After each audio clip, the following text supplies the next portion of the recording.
going to be the New Orleans Saints traveling out west. They're already there. SoFi Stadium take on the Los Angeles Chargers. I know not all preseason games are created the same. This one feels like a big one for the New Orleans Saints because, well, you only have a handful of preseason games now. It's not like it used to be. You're playing against a good football team that's going to play, I would assume, their starters for a majority of the time early in the game.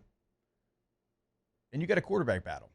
And it's a great opportunity for, I'm assuming Spencer Rattler's going to get the start, for Spencer Rattler to go out there and try to separate himself some more from Tyler Shuck and from Jake Haener. Now, all three quarterbacks will play. We certainly know that. But when you look at the New Orleans Saints, I think this is going to be a big tell for who ends up being your starting quarterback. Now, in the preseason, you still got home games against the Jags and the Broncos, and you'll still assess the team, assess the situation.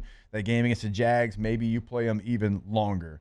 But I think, and this isn't me just because we got the helmet here, I think the Chargers is a much better roster. So if the Chargers end up playing their guys, and by the time you get to the Broncos game, I know the whole Sean Payton deal, but they're not going to play their guys. It's the last preseason game.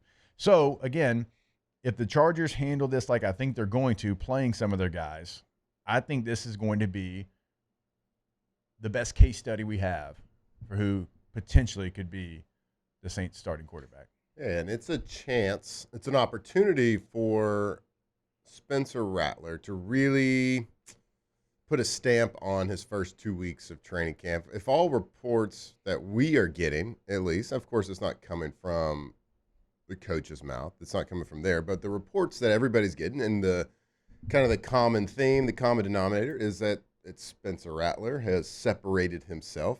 And, you know, it goes from like a Nick Underhill, who comes on our show every week, who before training camp said, yeah, I think Tyler Shuck's going to be the starting quarterback week 1, to now saying there is a clear difference. There's a clear separation.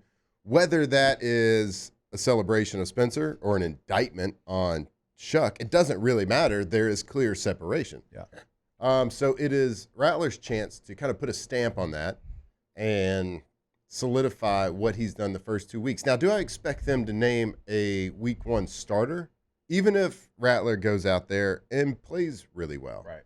And the other two do not. I don't fully expect there to be a Kellen Moore press conference saying Spencer Rattler is our. I don't expect that to happen until after the second preseason game. Yeah.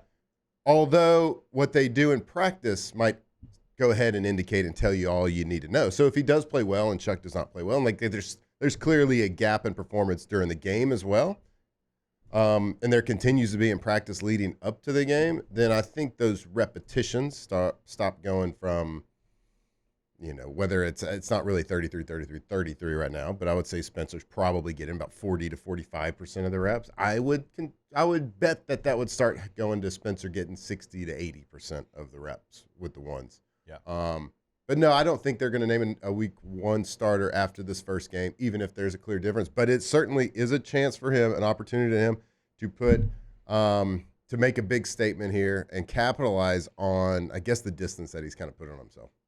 All right, let's go around the room real quick. If it's not the quarterback position that you're watching here coming up, and look, everybody's going to eye hustle that. We all know that. But there's other position battles. There's other concerns on this roster as far as position groups. And so, Tay, we'll start with you. Outside of quarterback, which position are you watching?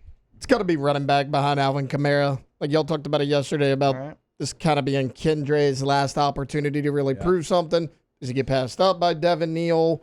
What does the undrafted guys look like? I mean, Clyde, Cam Akers. You got a mixture of like rookies, veterans, all behind Kamara. That's where I'm watching. Alondra? Yeah, if I'm going to go different from running back because I'm kind of the same. Honestly, I've said this before, but I feel like we were so focused on the quarterback battle that like people don't really talk about. We have, but I haven't seen like the masses talk about the fact that there's question marks at literally every single position, I feel like. Right. But I think I'm going to be watching the corners. Okay, that's a good one. If I wouldn't have went running back, that's where I would have went. That's a good one. Like Kool-Aid. Kool-Aid. Yeah. You need Kool-Aid to be really, really good. Yeah. So you trade anytime you trade like that in the NFL draft, and we're talking about in the second round, That's massive. That's somebody you're counting on to be a day one starter. So Kool-Aid McKinstry is somebody that the Saints, they absolutely have to have him be the guy they thought he was when they drafted him. Yeah. Without question. So many people are like, oh, who's going to start opposite of Kool-Aid McKinstry? But nobody's taking into consideration, what if he's not the guy you think he is either? Yeah. I mean, he played a little bit as a rookie, not a ton. If Kool-Aid can't step up, then you're really in trouble. Quincy Riley. Quincy Isaac Riley's been good, Yeah. really good. He's a draft pick from this year. He's been good in camp, but you need Kool-Aid to be a starting NFL corner and play really well. You have assets in him, not just the pick that he was, but a trade within the draft. He has to be good. So we've seen really good clips, but everybody has good clips in practice, right? Yeah. So you got to see it on the game film. That's what preseason games are for. You want to see it. You want it to show out. But, yeah, you need to be able to give the rest of your defense and a new defensive coordinator a lot of freedom. It is such a luxury to have one guy that you can always rely on, that you don't need to help. You don't need to shade a safety to, roll a safety over. You can let him kind of do his thing and let's disguise the rest of the field. So, it's a huge luxury. So I would expect that he would make some strides, but going into his second year, he could make a lot of strides. And if he really shows out this year and becomes a true number one corner, which some of these, when I watch these clips that come out of training camp, you see good plays and there's everything you see is a highlight for somebody. But I try to dissect why it was a highlight. How's his footwork, his break on the ball, his reacting to late hands by the wide receiver. Why did he make this? And consistently, he's doing a really good job with route recognition from those clips that I've seen. So we'll see. We'll see what happens when you. You got Quincy Riley. Is that who y'all were just? Yeah, he's had a really good. You drafted him this year out of Louisville. He's had a really good camp.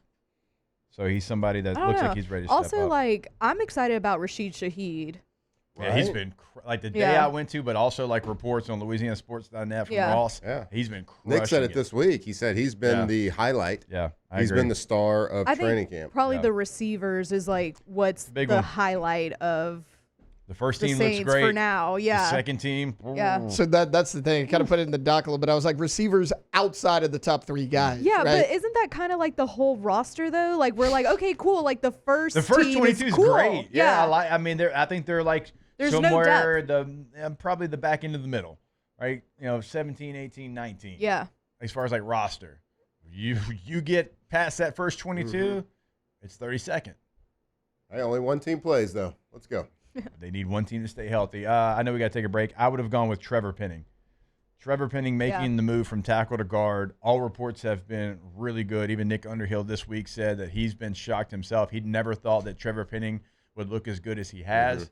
I think there's something about having bodyguards on each side. When you're that aggressive player, you can be who you truly are meant to be. So Trevor Penning at guard, that's what I'm going to be paying attention to outside of quarterback. I know we got to go to break, but let's just call it what it is. The most exciting thing about this game is going to be the quarterbacks, but to see how Kellen Moore's new offense, we got a new head coach, we got a new offense, to see what that style is and get a true glimpse, inside look at what we really want to do in offense.